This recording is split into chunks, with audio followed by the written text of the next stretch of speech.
Бисмилляхи рахмани рахим. Ассаламу алейкум ва рахматуллахи ва баракату.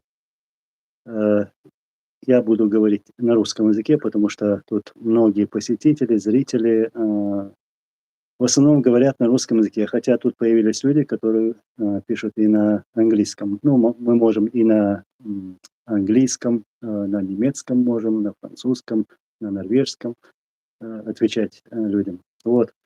Ну, конечно же, я бы предпочел бы сегодня, именно сегодня, говорить на своем языке, но получается так, что другие не поймут. Поэтому мы сегодня будем говорить на трофейном языке, на русском языке.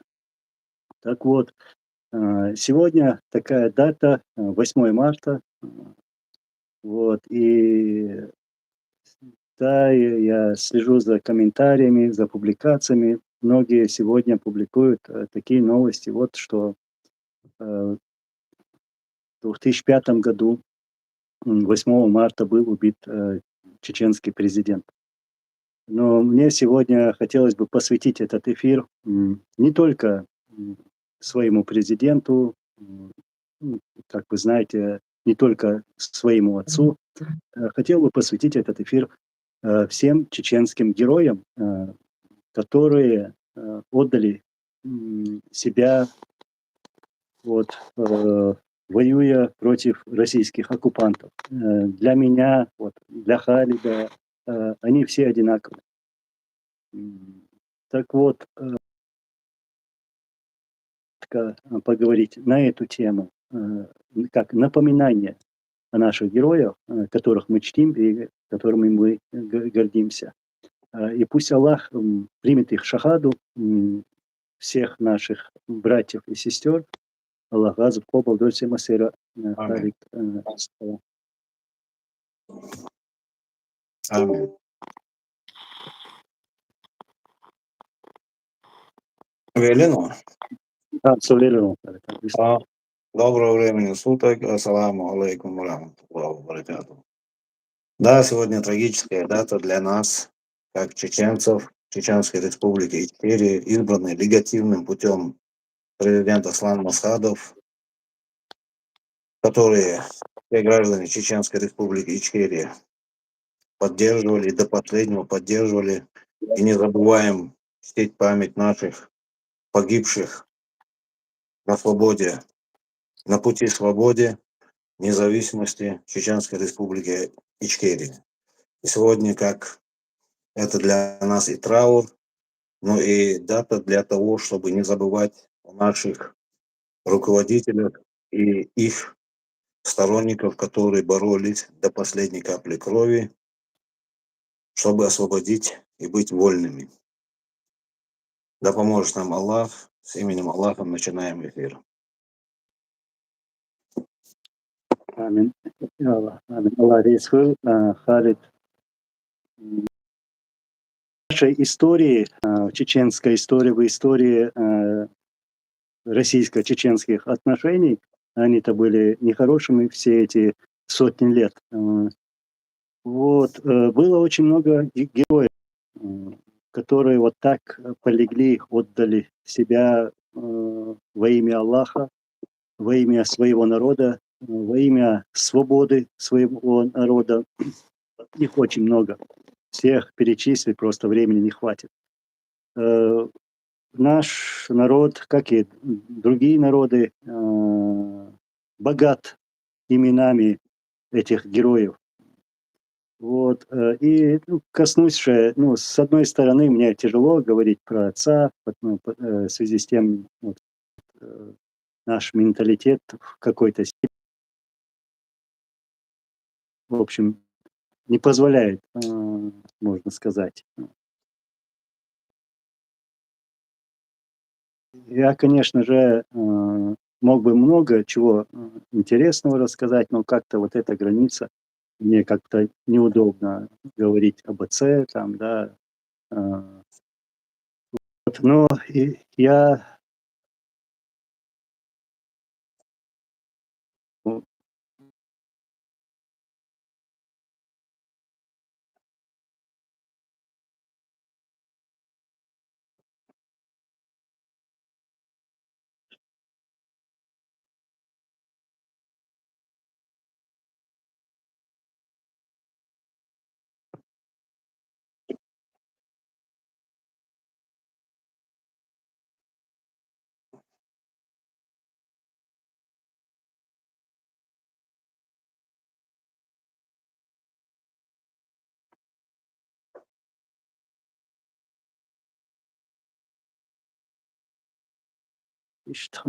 Ну, во-первых, для тебя он был отцом, это спора нет, но для нас он был легитимным президентом. Мы, да, тебе как сыну своего отца, это памятный день для нас. Он тоже являлся больше, чем тебе отцом. Он для нас являлся а, идеологом пути независимости. Он был для нас дороже, как и тебе, как сыну. Для нас был очень дорогой человек, и его поступки сегодня для нас дают почву быть патриотом своей страны. На самом деле у нас не так уж много осталось, кому можно сегодня подражать. А эти люди достойны были подражанию для нашей молодежи, подрастающего поколения. Мышление, мудрость и до последнего быть за свой народ. И сегодня то, что мы должны чтить память их, и должны вспоминать и продолжать наше дело. И даже если мы обретем свободу Чеченской Республики Ичкерии, эти имена и эти люди не будут забыты. Эти люди, они будут внесены в историю, и история будет часто их упоминать, так часто, чтобы не забывать о наших корнях Кавказа, корнях свободы, независимости, насколько труден был этот путь. И через что только не пришлось проходить. И президентам, всем без исключения, и ихним сторонникам, которые сегодня тоже так же продолжают, и в твоем лице продолжают дело своего отца. Это не дело как твоего отца, а дело твоего руководителя, легитимно избранного президента Чеченской Республики Ичкерии. Мы сегодня делаем этот стрим не для того, чтобы как бы отдельно его отчислить от того дела. Мы его делаем так, чтобы знать, за что была его жертва. И эту жертву, чтобы никогда не забывали. Уже на протяжении скольких лет вот эти жертвы приносятся и дальше, и дальше. В одном человеке много что есть рассказать. И как можно много напомнить нашей молодежи. Это не были, как сегодня говорили наши, там не наши, а пророссийские, говорят некоторые чиновники, они своих детей отправляли в Гарварды, Кембриджи, но, как бы сказать, сами не хотят на своем пути, который они поддерживают, умирать до последнего. Но и не хотят, чтобы эти люди превосходили и ихними качествами. Но они стремятся иметь то качество, которое было, начиная от первого президента Захара Дудаева и до Аслана Масадова, Абдул-Халима и всех прочих. И эти дни для них все равно стоят гвоздем, как бы сказать, в сердце у вампиров. Для меня наши люди, руководители Чеченской Республики Ичкерия, это люди были, которые я должен был подражать. И для меня это обязанность. И как и для тебя, сына. И главное, чтобы ты не забывал, он был для нас руководителем нашего дела, свободе, независимости Чеченской Республики Ичкерия.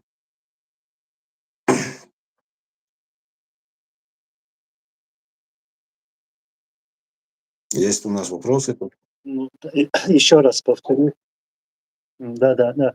Кстати, Халид, я все здесь вижу на английском языке, и поэтому я начал говорить на Ну, может, английском. на английском тоже. Ты как Можешь на английском тоже, на английском, да? проведи, да. Пиши что-нибудь там на русском языке, или это он автоматически переводит, не знаю. Ну, тут есть Странно. функции и перевода, если я не ошибаюсь. Переводы, да? Да, есть Мгм. функции, потому что есть на клавиатуре, если они используют значок искусственного интеллекта, который клавиатура автоматически будет переводить. Для них сейчас технология уже как бы Да.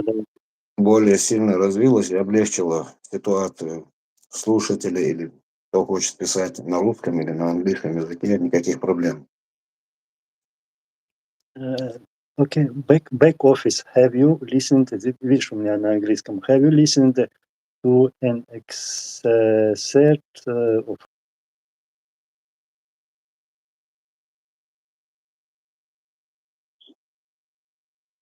А ты это последнее сообщение на каком языке видишь? Вот это, Я вижу, вы слышали back office. отрывок из Да, Халидова да, ислама сегодня в Халимова Ютубе. ислама. Да-да-да. Да, да, я лично знаком с Халимовым исламом, вот, и лично знаком еще с первой войны. Мы вместе провели много времени, он был помощником отца, ну, в то время начальника военного штаба нашего, главного штаба. Вот, слышал, понравилось его, чего можешь сказать, много чего можешь вспомнить. Вот. Я уважаю этого человека. Вот такие дела. И еще хотел бы добавить к тому, что я говорил раньше. Вот, ну, смотри, Халид, чисто по-человечески, по-нашему, мне бы, как сыну, было бы сегодня тяжело смотреть, если бы такое произошло, если бы там отец стал на путь предательства, да, там, как Кадыровым там, или другим, к примеру. Но, алхамдулилlah, что он, что и другие наши герои выбрали истинный путь. Путь во имя Аллаха, во имя нашего народа, что наши герои отдали свои жизни вот именно на пути истинном, а не на предательском, который вот сегодня вот мы видим, что они творят с нашим народом. Когда-то говорили, вот там Кадыров принес мир. Почему вы говорите, это обращение к нам, публичным личностям, вы хотите опять войны, вот как бы так нас упрекают, Харри. Нет, мы больше всех хотим мира на своей земле, так же, как и хотели наши герои. Вот войну принесли вот эти Кадыровы, вот эти Завгаевы, которые служили верой и правдой русским. Вот. Они упрашивали русских вести войска. Сначала там танки давали, потом вертолеты давали, это 94 год. И сегодня вот в лице Кадырова они используют наш народ как пушечное мясо, как говорится. Вот, бросают эту молодежь, против их воли идут, забирают, шантажируют, пугают там родственников,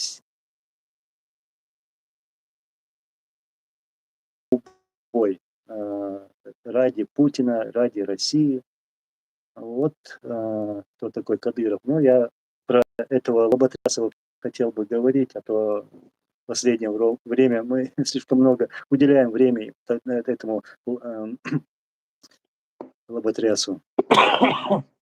Ну, сегодня даже и не тот день, когда поминать их. Сегодня особый день для нас. Мы говорим не о проигрыше, мы не говорим, что с гибелью наших президентов и руководителей, и тех, которые действительно на пути Аллаха освобождали Чеченскую республику Ичкерию, сегодня они не умерли, как и говорится в Коране, не считайте их мертвыми, они воистину получают милость Аллаха. Да? Мы напоминаем для себя и для молодежи те руководители, которые даже недостойны, чтобы мы из наших уст их имена звучали. Для молодежи, секундочку, здесь руководители, они хотят быть таким примером для будущего поколения, но они никак не могут этого уровня достичь. А то, что они погибали, Да. это натура чеченца, это натура кавказца, стремящего к свободе. Ему ни деньги, ни Кембридж или что-либо другое интересно. Ему воля его народа была главной для каждого нашего руководителя. А то, что они, как ты сказал, нас хотели защитить от геноцида якобы наших же руководителей, Да. то мы могли исчезнуть. Но то, что Россия сейчас делает, демографический упадок также населения Чеченской Республики, Ингушской Республики, Дагестана, касательно всех кавказских народов, без исключения, отправляется как убойное мясо в Украину. Это их Ну не путь. да. А наш путь был, наоборот, создавать союзы, расцветать и делать что-то политическом в сторону даже и России, всеми нашими соседними странами. Но это дело не... Она просто, как Да, сказал Шамиль Басаев, шаид иншаллах, насчет, когда был Карабаха вопрос. Чечня не завоевана. Это дело времени.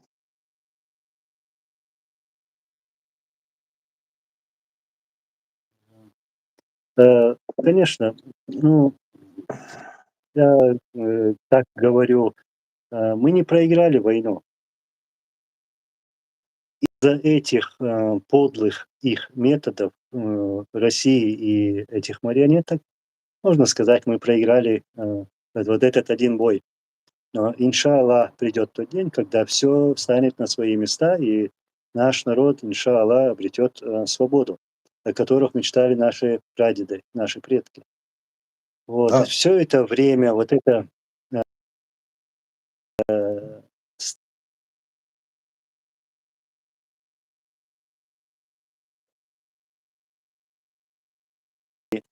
всё это временно. Вот мы, когда говорим, что вот, выступаем против России, да, м, мы, не горим такой ненавистью к русскому народу. Некоторые могут думать: "Нет, вот чисто по-человечески". На самом-то деле жалко этот народ, жалко. Потому что, ну, им все равно. Им все равно, их сколько уже убивают. И на в других странах, в Сирии, где только их не убивают. Как бы пинают, убивают, издеваются. А эти спокойно отправляют их, на убой.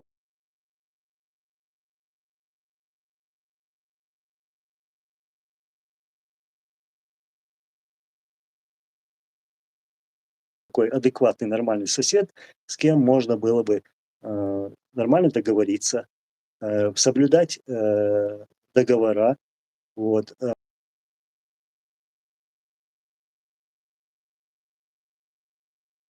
и видели от Российской Федерации.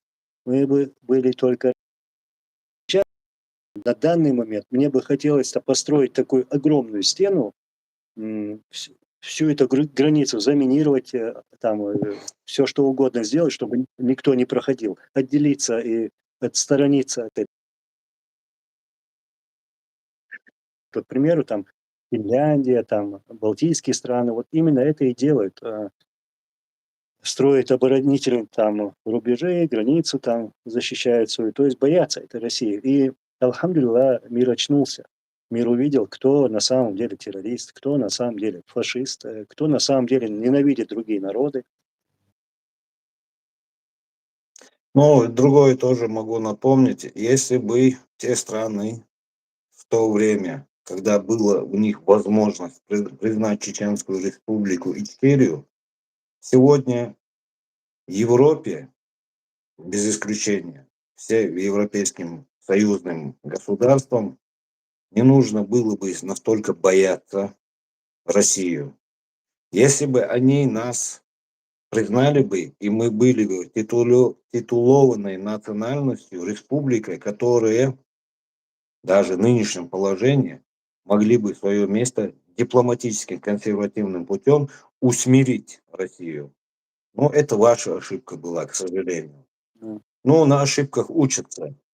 Но в любом случае мы надеемся на будущем, что Чеченскую Республику Ичкерию признают. Мы не отстали, и мы не отодвигали на какое-то время. Мы продолжаем вести также и в области политики, и путем военных сил. Это, к примеру, сказать, наши батальоны, находящиеся на территории Украины. те же самые батальоны, которые находились Да-да. также в Сирии, которые помогало нашим демократическим, скажем, государствам, чтобы показать, что чеченцы никогда не были радикальными, никакие не имели террористические организации. Наше государство даже после военного и довоенного периода мы были более социально обеспечены. Газ, свет, коммунальные услуги — это все было бесплатно. Нас сегодня завели, народ, до такой тупик, что сегодня люди стали рабами Министерства финансов. И путем этого давления сколько молодежи сегодня умышленно, загоняя в долги перед государством, отправляется в Украину. Это я имею в виду ипотеки, кредиты, это многое прочее.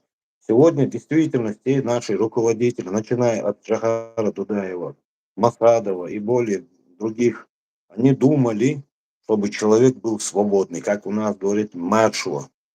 Свобода была. А сегодня в Чечне действительно и на Кавказских регионах человек себя не считает свободным. Он уже зависит от того оккупационного государства, которые и в кредиты, и в какие только вещи они не вписывают нашу молодежь, чтобы наша молодежь, забылась. Это делается умышленно. Я помню, когда еще в начале этой войны, вот 2000-х годов, последнее интервью Аслана Масхадова, шахида иншаллах, я тогда распространял и записывал, делал копии видеоматериалов. Мне привезли видео, где он говорил нашим чеченцам, которые даже становятся беженцами в зарубежных странах, чтобы мы занялись своей молодежью. Потому что Европа способствует России, чтобы мы забыли нашу историю и наш путь, к чему он. И вот это сегодня ихняя ошибка Европы, то, что они сотрудничали с Россией. И сегодня Россия, безбашенная, как скажем, она стала мировому сообществу опасным государством. А никто не может ее усмирить. Я уже не один раз задавал вопросы некоторых тоже наших ведущих общественных деятелей и также блогеров из других стран. И оставил такое. Между Украиной, допустим, в нынешнем положении, кто мог бы конкретно остановить эту войну? И кто бы конкретно вмешался в сторону Украины, кроме чеченцев, если бы чеченцы были свободной республикой? Украинцы на истории знают. Еще с царских времен, когда Кавказ взаимодействовал с той Украиной, даже с Киевской Русью. У нас исторических фактов больше, когда мы были союзными государствами. Имеется в виду экономическом и военном. Ну, промашка была, исправляют, и промашки исправляют, ну, видите, уходит время. И наша молодежь более отодвинута жизненными проблемами. Но не надо забывать даже сегодня то, что у нас в Чеченской Республике Ичкерии ни Аслан Масхадов, ни Жахар Дудаев не выплачивал никакие контрактные какие-то суммы в обход своему гражданину. У нас не было такого средства. Наши президенты, в числе и Аслан Масхадов, воевал, не получая никаких титулов или каких-то премий, даже насколько ему было предложено покинуть территорию Чеченской Республики, стать временным правительством изгнания. Но что это не сделало? Но мы на сегодня знаем, как временные ставленники Кремля, они готовы покинуть Россию в любом случае в сторону Дубая со своим золотом. Они не отдадут ни цента и ни свою душу за этот народ, как наши руководители, как и в том числе и Аслан Масхадов. Еще раз повторюсь, шахид иншаллах. Это был 2000 год, я помню.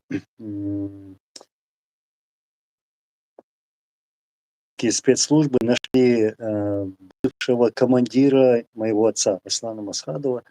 Его фамилия Боковиков, имя не помню сейчас. Вот, он был командиром там в Венгрии, когда отец был начальником штаба артиллерийского полка. Вот через этого командира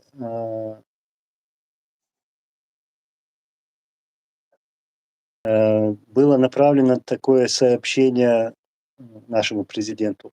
Там было коротко сказано, что ему предоставляется как бы все, что угодно, он может забрать.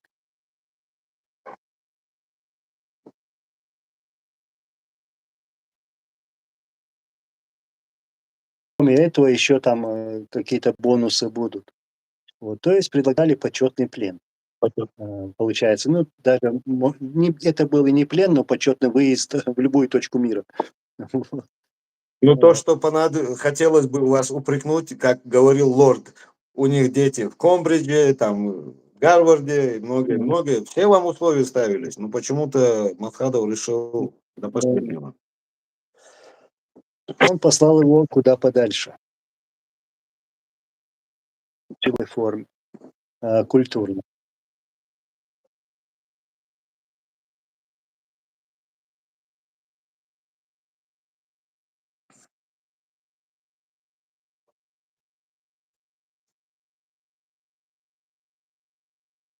Я говорю о наших лидерах, вот Джохар Дудаев, Зелимхан Яндарбиев, там, все остальные, все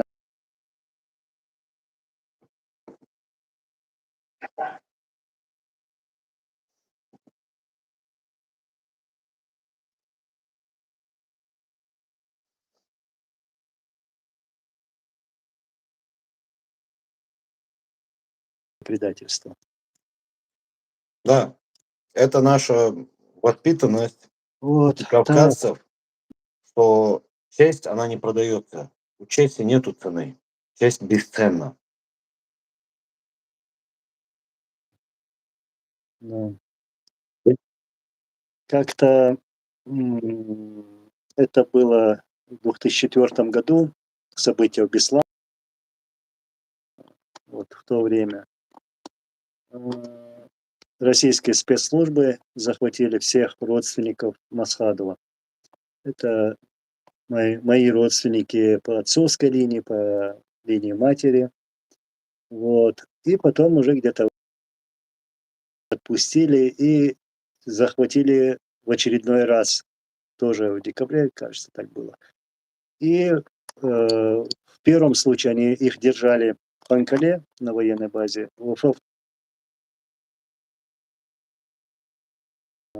захватили они, держали их в Хосиюрте.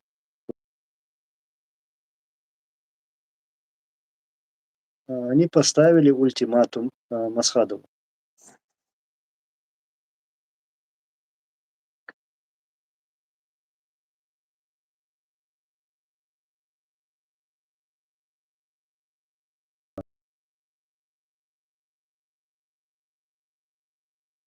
И потом уже эти отморозки, кадыровцы, стали просить деньги.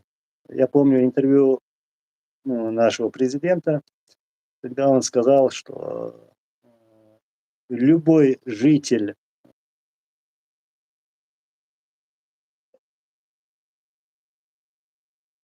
он не различал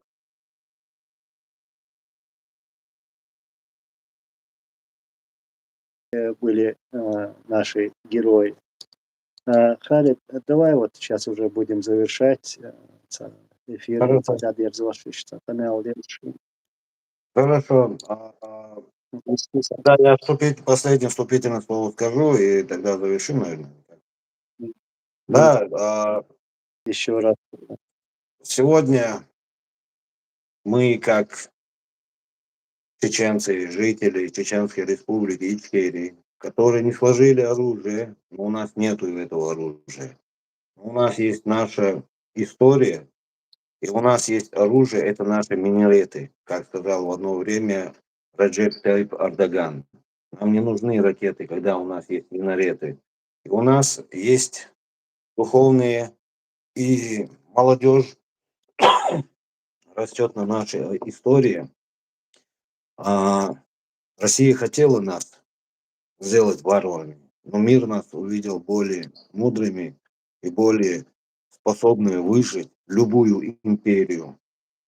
И мы пережили эту империю и переживем распад России, но мир увидит, иншаллах, свободу, и мир запомнит наших героев, и да помилует их Аллах, и приветствует их, и сделает их шахидами, иншаллах. Пусть это будет вечной памятью для нашей молодежи. Этот путь кавказских героев, не только чеченского народа. Они защищали весь Кавказ, и честь Кавказа, и свободу Кавказа. На этом все. Спасибо, баракаллаху фик.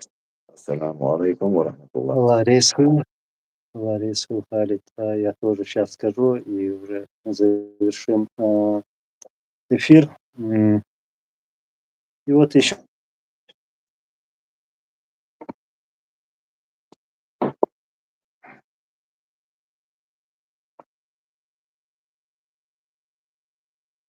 но я хотел, потому что мы их не разделяем, они все для нас родные.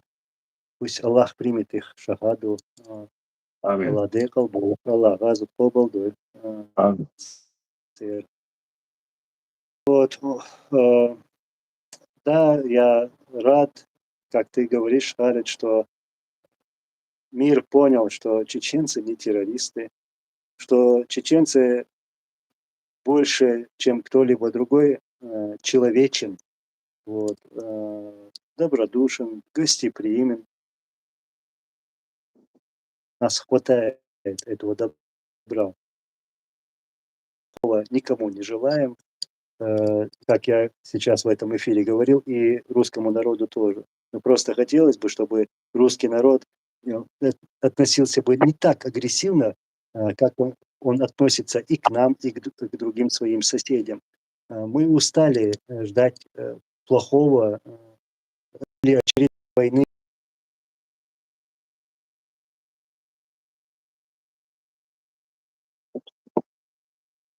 Рейсвир Масана, и хотелось бы вас всех поздравить. Сегодня у нас месяц Рамадан все еще продолжается. Да. Можно ждал Коба. Амин. Скоро увидимся. Связь духой. Амин, я Аллах. Связь Адуха. Ассаламу алейкум ва рахматуллахи ва баракатуху. Ва алейкум ассалам ва рахматуллахи ва баракатуху.